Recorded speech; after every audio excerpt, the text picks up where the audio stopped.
2 సీట్లున్న మీరే సినిమా చూపిస్తే 164 సీట్లున్న వాళ్ళు మీకేం చూపించాలి? బ్రహ్మనాయుడు గారు ఇంతసేపు సుదీర్ఘంగా నాగార్జున గారు, ఆత్మీయ అన్న సప్తగిరి ప్రసాద్ అన్న చాలా మాట్లాడారు. మాట్లాడినటువంటి మాటలు కూడా ఎలా ఉందంటే, పాతకాలంలో సామెత అంత పెద్ద ఉరుములు ఉరిమి కురిసింది ఇంతేనా అనేటువంటి సామెత ఉంటుంది. ఆ రకంగా ఉందన్నమాట. ఎందుకంటే వీళ్ళు ఇద్దరు మాట్లాడినటువంటి మాటల్లో ఎక్కడైనా 20 నెలల కాలంలో కూటమి ప్రభుత్వం చేసినటువంటి ఘనత ఇది, మాకా మీరు సినిమా చూపించేది అనేటువంటి మాట మాట్లాడారు. మేము చేసినటువంటి అభివృద్ధి ఇది అనేమన్నా చెప్పుకోగలిగారా? రాష్ట్రంలో ఇది అనేమన్నా చెప్పుకోగలిగారా? ఒకటే, బ్రహ్మనాయుడు గారు, జగన్మోహన్ రెడ్డి గారు 30 లక్షల ఇళ్ల పట్టాలు ఇచ్చారు. 4 పోర్టులు, 10 ఫిషింగ్ హార్బర్లు, ఫిష్ ల్యాండ్ సెంటర్లు తీసుకొచ్చారు. 17 మెడికల్ కాలేజీలను తీసుకొని వచ్చారు. వేలాది వేలు గ్రామ వార్డు సచివాలయాలను కట్టారు. రైతు భరోసా కేంద్రాలని కట్టారు. ప్రాథమిక అర్బన్ హెల్త్ కేర్ క్లినిక్లను కట్టారు. అదే విధంగా అమ్మఒడి, రైతు భరోసా, గొప్ప గొప్ప సంక్షేమ పథకాలను తీసుకొని వచ్చి ప్రజలకు మేలు చేశారు. సార్, నిజం గడప దాటేలోప అబద్ధం ప్రపంచాన్ని చుట్టేస్తుందన్నటువంటి రీతిలో గడిచినటువంటి ఎన్నికల్లో ఈ కూటమి కుట్రలు ఫలించడం వలన ఈ రోజు వీళ్ళు మెహర్బానీలకు పోతున్నారు. అన్నగారు అడిగారు, ప్రసాద్ అన్న ఏం సినిమా చూపిస్తారు? 11 సీట్లు అన్న, ఆల్రెడీ 151 సీట్ల సినిమా చూశారు, మర్చిపోద్దండి. రెండో విషయం, మీకు సినిమా ఏం సినిమాలంటే, మీరు నరసింహనాయుడు, చెన్నకేశవరెడ్డి చెప్పారు. మీరు నరసింహనాయుడు, చెన్నకేశవరెడ్డి చెప్పకూడదు. మీరు ఒక ఖుషీ సినిమాను చూడాలా, మధ్యలో బాలకృష్ణ సినిమాను చూడాలా. అర్థమైందా?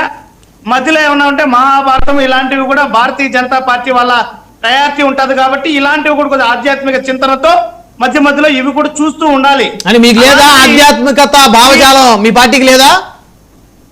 మాకు ఉంది సార్, కానీ వాళ్ళకు ఉన్నటువంటి ప్రయారిటీలో వాళ్ళ పార్ట్స్ చెప్తున్నాను. మావి మేము చూస్తాం, మా ప్రయారిటీ మాకు తెలుసు.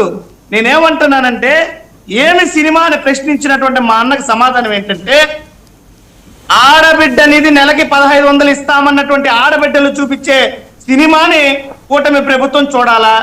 నెల నెల 3000 రూపాయల నిరుద్యోగ భృతి అన్నటువంటి నిరుద్యోగులు చూపించేటువంటి సినిమా కూటమి ప్రభుత్వం చూడాలా? 3 సిలిండర్ల ఏడాదికనే 20 నెలలుగా ఒక్క సిలిండర్ తో తుస్సుమనిపించినటువంటి మహిళలు చూపించేటువంటి సినిమా కూటమి ప్రభుత్వం చూడాలా? రైతులకి ఏడాదికి 20,000 అంటూ 2 ఏళ్లకి 40,000కు బదులు 14,000 ఇచ్చి రైతులను నిలువునా ముంచినటువంటి ఈ కూటమి ప్రభుత్వానికి రైతులు చూపించేటువంటి సినిమా కూటమి ప్రభుత్వం చూడాలా? అదే కాకుండా ఈ రోజు 50 సంవత్సరాలకే ఎస్సీ, ఎస్టీ, బీసీ మైనారిటీలకు నెలకి 4,000 రూపాయల పింఛన్ అని చెప్పినటువంటి కూటమి ప్రభుత్వానికి ఎస్సీలు, బీసీలు, మైనారిటీలు చూపించేటువంటి సినిమా కూటమి ప్రభుత్వం చూడాలా? జగన్మోహన్ రెడ్డి గారు పాదయాత్ర కాదు, ఒళ్ళు దండాలు పెట్టుకోమంటున్నారు. సంతోషం. జగన్మోహన్ రెడ్డి గారి పాదయాత్ర ద్వారా మీరు పొర్లు దండాలు పెట్టుకోకుండా ఉండే విధంగా ఉండండి. ఖచ్చితంగా చెప్పగలము. 88 కొత్త అసెంబ్లీ స్థానాలు వస్తా ఉన్నాయంట. మరి వైఎస్ఆర్సీపీకి ఈ 175తో పాటు 88 స్థానాలు పోటీ చేసే అభ్యర్థులు ఉన్నారా అనేది ఇప్పుడు అందరి యొక్క ప్రశ్న. ఏం సార్, మేమేమన్నా జనసేన పార్టీ లేదా పవన్ కళ్యాణ్ అనుకుంటున్నారా? 263 కాదు, 300 అయినా మాకు అభ్యర్థులు ఉన్నారు.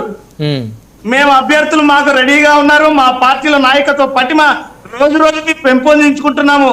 ఏం సార్, రాష్ట్రంలోనే కాదు దేశంలో అనేక పార్టీలు మీరు చూస్తే, ఆమ్ ఆద్మీ పార్టీ లాంటి పార్టీ గాని, లేదంటే తెలంగాణ రాష్ట్రంలో పుట్టినటువంటి కేసీఆర్ గారి ఆధ్వర్యంలో పుట్టినటువంటి టిఆర్ఎస్, బిఆర్ఎస్ పార్టీ లాంటి పార్టీలు గాని, ఇంకా అనేక పార్టీలు తొలి దశల్లో ప్రారంభమయ్యి పునికి పుచ్చుకొని మళ్ళీ ఏళ్ల తరబడి ప్రతిసారి పెరుగుతూ పోతున్నాయి. కానీ పవన్ కళ్యాణ్ గారి పార్టీ లాగా అలానే జడ పదార్థం లాగా ఉండదు సార్.